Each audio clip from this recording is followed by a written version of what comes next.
गाव कामगार पोलीस पाटील संघटनेची राज्य सरकारकडे मागण्यांचा धगधगता मुद्दा. हिवाळी अधिवेशनात लवकरात लवकर निर्णय घेण्याची मागणी. उद्या भव्य मोर्चा निघणार. राज्यातील पोलीस पाटलांच्या विविध प्रलंबित मागण्यांबाबत त्वरित निर्णय घ्यावा, अन्यथा आंदोलनाचा पर्याय खुला ठेवण्याचा इशारा गाव कामगार पोलीस पाटील संघटना महाराष्ट्र राज्य यांनी दिला आहे. या संदर्भातील निवेदन हिवाळी अधिवेशनाच्या पार्श्वभूमीवर आमदार, मंत्री व शासनाकडे देण्यात आले. उद्या भव्य मोर्चा निघणार असल्याचे डिजिटल मीडिया भवन इथं पत्रकार परिषदेमध्ये सांगितलंय.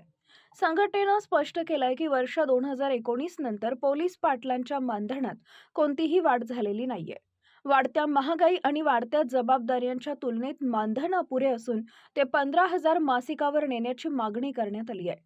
तसेच निवृत्तीनंतर योग्य सन्मानानं पेन्शन किंवा आर्थिक सुरक्षा देण्यावर भर देण्यात आलाय.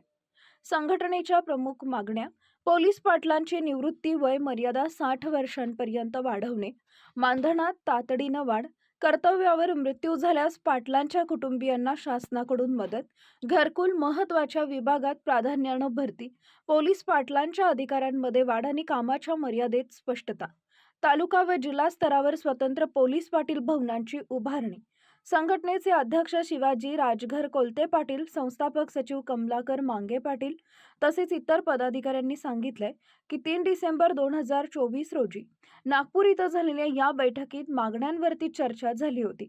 मात्र शासनानं अद्याप ठोस पावलं उचलली नसल्यानं राज्यभरातून नाराजी व्यक्त होती आहे. हिवाळी अधिवेशनाच्या निमित्ताने नागपूर इथं मोठ्या प्रमाणात पोलीस पाटलांची उपस्थिती अपेक्षित असून मागण्यांबाबत शासनानं सकारात्मक निर्णय घ्यावा अशी संघटनेची मागणी आहे.